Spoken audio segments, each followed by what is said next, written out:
An update tonight on a police officer shot in the line of duty and what led up to the gunfire. We told you how Sergeant Paul Locke responded to a fire at a home in Milton he knew well. Inside was a man suffering mental illness who refused during many interactions with police to get help. Locke got to the home, called for backup, and ultimately realized he needed to get in to rescue the man. Instead, he was met with gunfire. He was wounded. One bullet struck his bulletproof vest and one went through his leg. The suspect took his own life. Colin Flanders at 7 Days, you spoke with Sergeant Locke. How is he doing now?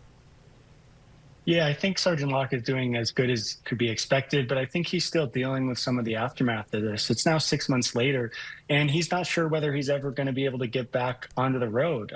He has spent almost 27 years in the Milton Police Department.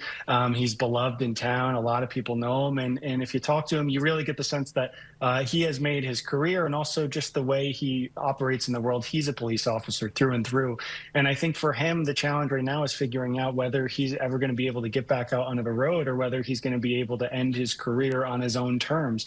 And I think a lot of us, I go immediately to athletes thinking that you never want an injury to take you out. And so I think he's dealing with that as well as some of the emotional and mental impacts of this. This was a really traumatic event, not only for him, but for his colleagues.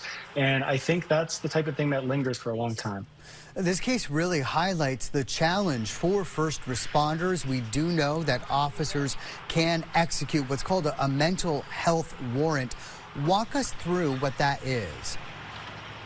Yeah, so the man in this case, Aaron LaRoche, became very well known to police last year. In about 20 months or so, he was a recluse. He did not leave his apartment. Police were there on dozens of occasions trying to coax him out of his house, make him accept going to the hospital. On 2 occasions, mental health workers from the Howard Center managed to get what's known as a mental health warrant, which allows authorities to take somebody with or without their cooperation to the hospital to get evaluated. Those are pretty rare and understandably so. There's been about 500 over the last 2 years, and typically they are served without problems. Often people will just come willingly, and the ones who don't, police can often get them into custody. The challenge in this case was that Aaron was locked into his home. He was not coming outside. The last time anybody had saw him outside was 20 months before his death. And so the challenge for police was weighing the risks of breaking into his home to take him or allowing him to remain in his apartment where he was continuing to deteriorate. And police are understandably reluctant to go busting in these cases. And so that was the challenge they were facing. And we should point out that no officers fired their weapons during this interaction, right?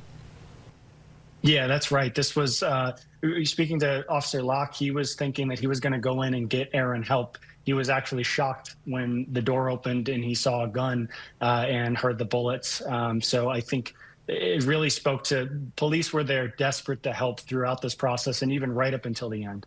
Your story's out in 7 days now. Colin Flanders, thank you so much. Be well. Thanks, you too.